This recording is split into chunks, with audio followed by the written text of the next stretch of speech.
Hello everyone, आप सभी लोगों का आपका अपने इस यूट्यूब चैनल पर स्वागत है। अब हम बात करते हैं, देखो, थ्री इंपॉर्टेंट टर्म्स की हम लोग बात कर रहे थे। तो अब हम बात करते हैं आर्ग्यूमेंट ऑफ कॉम्प्लेक्स नंबर्स। ठीक है। आर्ग्यूमेंट, अब आर्ग्यूमेंट के बारे में वैसे तो देखो, जो समझने वाली चीज थी वो मैं आपको बता चुका। अब इसमें छोटी सी एक ट्रिक टाइप काम करती है। इसमें देखो ट्रिक क्या काम करती है, देखो बताता हूँ। जैसे ये हो गया, ये हो गया।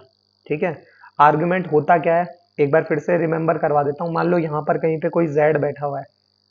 ठीक है, ये z बैठा हुआ है। तो x एक्सिस की पॉजिटिव डायरेक्शन से बनने वाला एंगल ही हमारा आर्गुमेंट थीटा कहलाता है। Theta is equal to argument of z, right. अच्छा, और इसका तरीका क्या है, जो भी मैंने आपको बताया। तो इसके स्टेप्स देख लो एक बार। स्टेप्स क्या है कि z बराबर कोई a प्लस आयोटा b लिखा हुआ है। तो टेन अल्फा निकाल लो। तो टेन अल्फा इक्वल टू क्या होता है, बी अपॉन ए होता है। बी अपॉन ए, यहाँ से अल्फा की कोई वैल्यू आएगी, वही हमारा एंगल होगा, है ना। अब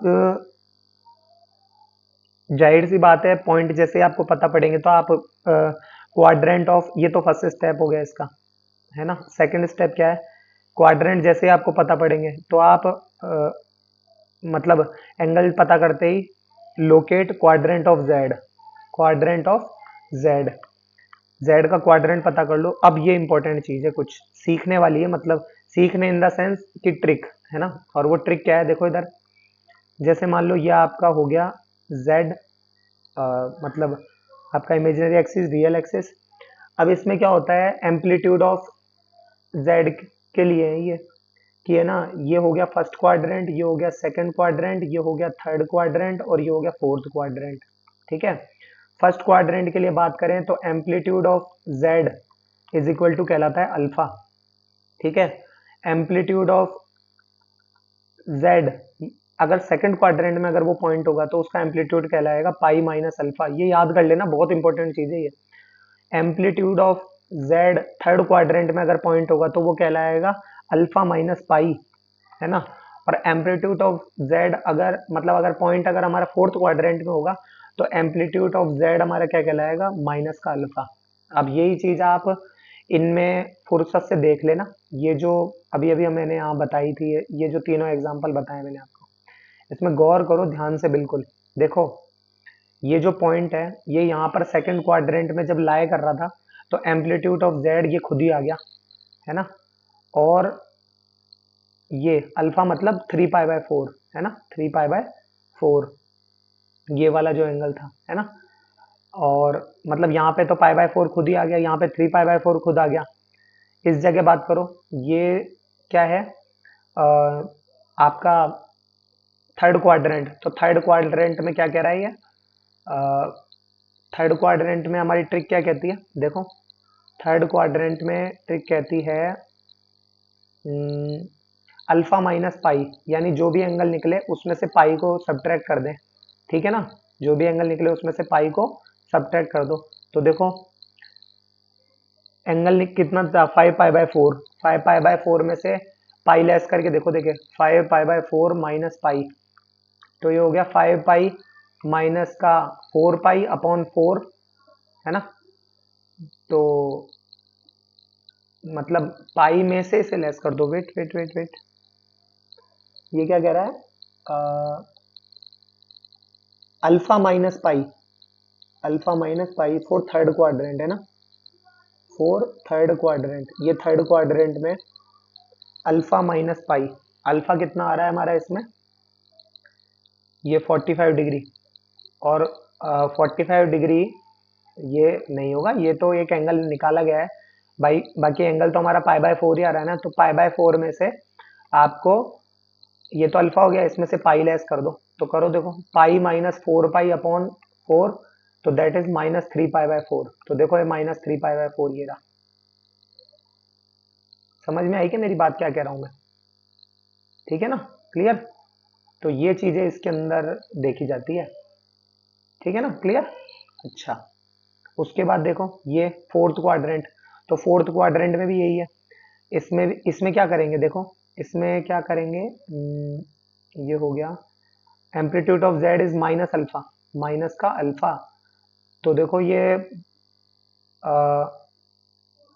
ये -π/4, तो देखो ये -π/4 ही आ गया। ये तो भाई एंगल कितना है, π/4 आ रहा है, और उसका नेगेटिव टाइम्स क्या हो जाएगा, माइनस का π/4, राइट। तो ये एम्पलीट्यूड का कॉन्सेप्ट हो गया। ये किसका कॉन्सेप्ट हो गया, एम्पलीट्यूड का, ठीक है।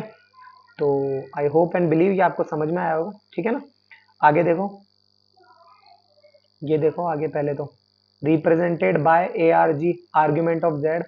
तो आर्ग्यूमेंट ऑफ जेड का अब ये क्या कह रहा है, argument of any complex number Z is angle made by line joining origin 0,0 and Z from positive direction of x axis. ये भी अभी मैंने आपको बता दिया, positive direction of x axis से ओरिजिन ओरिजिन से जो लाइन मिलती है ना, is the complex number Z is angle made by line joining the origin, origin से जुड़ने वाली लाइन और positive direction of x axis से बनने वाले एंगल को ही हम क्या कहेंगे, आर्ग्यूमेंट कहते हैं, ठीक है। फिर क्या है, theta belongs to minus open bracket minus pi से pi close bracket, then it is called amplitude. तो क्या कहेंगे हम इसको, एम्पलीट्यूड कहते हैं, ठीक है ना। ये आपके एक फास्ट और थोड़े शॉर्ट नोट टाइप के हो गया ये, ठीक है। प्रिंसिपल वैल्यू ऑफ आर्ग्यूमेंट को ही एम्पलीट्यूड कहते हैं, ये बहुत इंपॉर्टेंट बात है, ये याद रखना, प्रिंसिपल वैल्यू ऑफ आर्ग्यूमेंट। वरना तो सिर्फ आर्ग्यूमेंट अगर आ गया तो आप, तब तो आपको आर्ग्यूमेंट ही निकालना है इसमें, लेकिन अगर प्रिंसिपल वैल्यू ऑफ आर्ग्यूमेंट आ जाता है then you have to find amplitude, you have to find amplitude, ठीक है ना, क्लियर, ये बात है। तो आई होप ये आपको समझ में आ रहा होगा क्या कह रहा हूँ मैं आपको यहाँ पर, ठीक है ना, ये है बात। अच्छा, अब ये कुछ इसमें के बारे में ये क्वेश्चन है जो बड़े ही लाजवाब टाइप के क्वेश्चन है, एक बार इनको स्टडी करो देखो, या फिलहाल के लिए मैं आपको होमवर्क में दे सकता हूँ वैसे तो, क्योंकि मैंने आपको modulus, conjugate of function, complex number ये सब मैंने आपको बताया, तो अभी फिलहाल आप इसको होमवर्क में ही संभालो, या कराऊँ बताओ। चलो करा देता हूँ, टाइम है भी अपने पास, है ना, है टाइम है, चलो बता देता हूँ, देखो इधर, find modulus, conjugate and principal value of argument. अब प्रिंसिपल वैल्यू ऑफ आर्ग्यूमेंट कह रहा है, इसका मतलब ये किसके बारे में बात कर रहा है, सोचो सोचो, ये कह रहा है एम्पलीट्यूड के बारे में, एम्पलीट्यूड, ठीक है ना, amplitude of following complex numbers, ठीक है। तो कोई इशू नहीं है, करो इसको, देखो 1 + √3 आयोटा। तो देखो इसका सॉल्यूशन, 1z बराबर 1 + √3 आयोटा। देखो, तो सबसे पहले तो हम इसका मोड z निकालेंगे, तो वो कितना हो जाएगा, √(a²+b²), तो 1 √3 का स्क्वायर 3, दैट इज 4, और ये कितना हो जाएगा 2। z बार क्या होता है, तो z बार के लिए क्या करते हैं, आयोटा का माइनस आयोटा से रिप्लेस कर देते हैं, तो 1 - √3 ऑफ आयोटा, ये भी हो गया, ठीक है। अब एम्पलीट्यूड ऑफ z निकालो एक बार, एम्पलीट्यूड ऑफ z, देखो -b/a, पता है आपको ये चीज़ कि tan अल्फा इक्वल टू क्या होता है, मोड ऑफ b/a √3/1, तो ये कितना हो जाएगा tan 60, थीटा बराबर आ गया π/3, π/3, तो ये हो गया, यहाँ पे फर्स्ट क्वाड्रेंट में है ये π/3, तो ये चीज़ आपकी, अब π/3 इस लाइन तक अब हमें पहुँचना है, तो ये एंगल तो हो गया। वैसे तो हमें, अगर हम ट्रिक से जाएं, तो देखो अगर हम इसमें ट्रिक से जाएं तो ट्रिक क्या कहती है, एम्पलीट्यूड ऑफ जेड ही हमारा अल्फा होगा, तो ये तो फर्स्ट क्वाड्रेंट है, तो और वैसे भी हमसे ये एम्पलीट्यूड के बारे में ही कह रहा है, ये हमसे जो है क्या बोलते हैं इसको, आर्ग्यूमेंट के लिए नहीं कह रहा है ये हमें, है ना, एम्पलीट्यूड के बारे में ही कह रहा है, तो हमारा अल्फा ही हमारा एम्पलीट्यूड ऑफ जेड होगा, दैट इज π/3, तो ये कितना हो जाएगा π/3, ठीक है ना, ये हमारा आंसर हो जाएंगे, एक ये हमारे, ये और ये हमारा, सॉरी ये तो क्वेश्चन ही है, ये दोनों हमारे आंसर हो जाएंगे, ठीक है, ऐसा।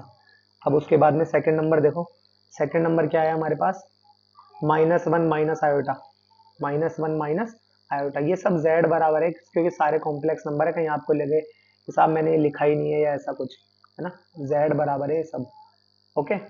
अच्छा, -1 - आयोटा, देखो ध्यान से, z बराबर -1 - आयोटा।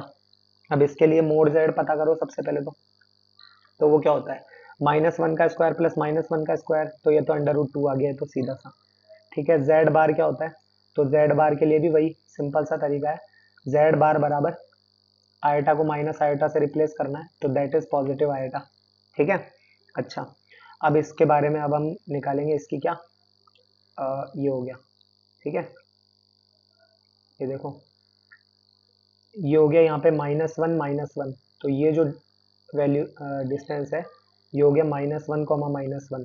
ठीक है, अच्छा, तो ये तो हो गया 45 डिग्री, बट ये तो नेगेटिव एक्स एक्सिस के साथ बनाने वाली डायरेक्शन है। अभी तो सिर्फ अल्फा निकला है हमारे पास, अभी तो सिर्फ अल्फा निकला है, अल्फा। तो ये तो 45 डिग्री हो गया। ये कितना है, हमारा मेन जो कॉन्सेप्ट है वो तो पॉजिटिव एक्स एक्सिस की, तो कोई दिक्कत नहीं है। पाई में से या तो आप पाई या तो ऐसे निकाल लो या फिर ऐसे निकाल लो। अब हमारी ट्रिक जो कहती है, हम तो उस पर जाएंगे।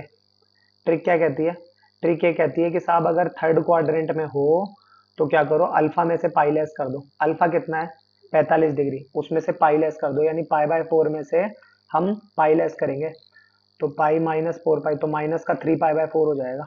कितना आ जाएगा, माइनस का 3 पाई/4। कितना आ जाएगा, 3 पाई/4 माइनस का, तो ये आ जाएगा हमारा amplitude of Z is equal to minus का 3 पाई/4। ठीक है ना, क्लियर। अच्छा, ये हो गया। तो ये इससे फिर हमारा रोल है नहीं, वैसे हमारा मेन काम इससे है ही नहीं, इतना हम क्यों ही लंबे रास्ते से जाएं जब हमारा काम ही शॉर्ट एंड स्वीट तरीके से बन ही रहा है। तो ठीक है ना, आपकी इच्छा हो तो आप लंबे तरीके से भी जा सकते हो। ठीक है ना, अच्छा, और उसमें ये होगा कि आप लंबे रास्ते से जाओ, 3-4 वैल्यू निकालो, बट वही बात है ना, आर्ग्यूमेंट ऑफ जेड हम निकालेंगे ही क्यों, जब हमें पूछा ही एम्पलीट्यूड ऑफ जेड है। ये बड़ा अच्छा क्वेश्चन है, देखो क्या है ये क्वेश्चन, बिल्कुल देखना ध्यान से क्या बता रहा हूँ इसमें।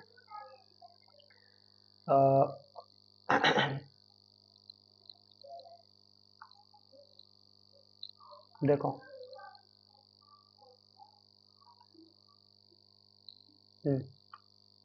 ठीक है, इसको देखो ध्यान से। सबसे पहले तो हम यहाँ निकालेंगे क्या, पहले तो इसको खुद को ही सिंप्लीफाई कर लें, वो ज़्यादा आसान बात है। तो एक काम करो, 1 + आयोटा में से अगर मैं, है ना, इसको ऊपर वाले को देखो एक बार, 1 + आयोटा में से अगर मैं आयोटा कॉमन लूँ तो क्या हो जाएगा, 1 + 1/आयोटा, राइट। और 1/आयोटा की वैल्यू मैं जानता हूँ क्या होता है, -आयोटा। -आयोटा, अब आपको लग रहा होगा ये मेरे को क्या सपने आ रही है, लेकिन आप ये देखो कि मिलती जुलती सी वैल्यूज है, अगर इसमें थोड़ा सा सिंप्लीफाई करोगे, यानी वन, अब एक बार 1 + 2 आयोटा में से जो है आयोटा कॉमन लो, तो ये कितना हो जाएगा, 2 तो एज इट इज, और 1/आयोटा, 1/आयोटा की जगह क्या लिख सकता हूँ मैं, माइनस का आयोटा। ठीक है, अब देखो, तो 1 + आयोटा को लिखा मैंने आयोटा, जेड बराबर आयोटा 1 - आयोटा। ठीक है, 1 + 2 आयोटा में से भी मैंने आयोटा कॉमन लिया, दैट इज 2 - आयोटा।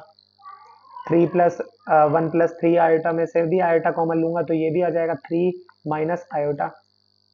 अब आगे ये हो गया, तो ये तो 1 - iota as it is, 2 - iota as it is, और 3 - आयोटा भी एज इट इज। ठीक है, तो ये गया, ये गया, और ये भी गया, ऊपर बचा iota iota iota iota cube. क्या बच गया, आयोटा क्यूब। तो दिस इंप्लाइज जेड बराबर हो गया आयोटा क्यूब। अब इसको क्या लिखूं, जेड बराबर आयोटा क्यूब को, जेड बराबर आयोटा क्यूब को क्या लिखें, तो देखो, इसको मैं 0 + आयोटा क्यूब लिख लेता हूँ, 0 + आयोटा क्यूब, है ना। तो आयोटा क्यूब, क्यों क्यों क्यों क्यों इतना भी क्यों ही लिखे हम, एक बात सोचो जरा, आयोटा क्यूब की भी तो वैल्यू होती है हमारे पास, -आयोटा, तो मैं इसे 0 - आयोटा लिखूंगा ना भाई, मैं इतना लंबा क्यों जाऊंगा इसमें। तो अगर पॉइंट से जाऊं मैं, तो पॉइंट से जाऊं अगर, तो पॉइंट से तो इसमें मेरे पास एंगल आ रहा है 0 और -1, 0 और -1। ठीक है, अच्छा, और अब इसमें 0 और -1 कोई दिक्कत नहीं है, तो ये हो गया एंगल। यहाँ पर कहीं पर वैल्यू बैठी है 0 और -1, एक्स एक्सिस पे 0 और वाई पे -1, यानी यहाँ पे ये कोई आ रहा है, तो यहाँ से इससे एक्स एक्सिस की पॉजिटिव डायरेक्शन से बनने वाला एंगल ये, तो ये तो कितना आ जाएगा, देखो, मोड ऑफ जेड एक बार निकालो यहाँ से, मोड ऑफ जेड, तो ये तो 1 और 1 √2। ठीक है, जेड बार क्या हो जाएगा, जेड बार ये भाई माइनस आयोटा है तो ये प्लस आयोटा हो जाएगा, है ना, प्लस आयोटा हो जाएगा। आर्ग्यूमेंट ऑफ जेड निकालो, आर्ग्यूमेंट ऑफ जेड। तो आर्ग्यूमेंट ऑफ जेड, क्यों आर्ग्यूमेंट ऑफ जेड, अरे यार, principal value of argument Z is called amplitude of Z, okay, amplitude of Z.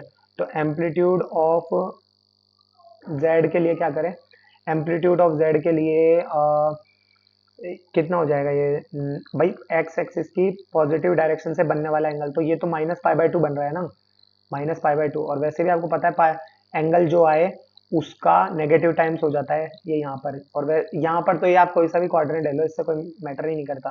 तो ये तो माइनस पाई बाय टू आ जाएगा, ये तो डायरेक्ट माइनस का पाई बाय टू आ जाएगा, क्लियर। अच्छा आगे देखो, और क्या कह रहा है क्वेश्चन, क्वेश्चन हमें कह रहा है ये, तो देखो, वेट,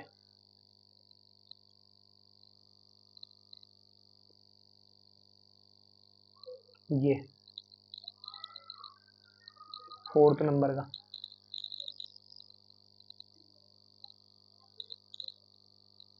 ये लो,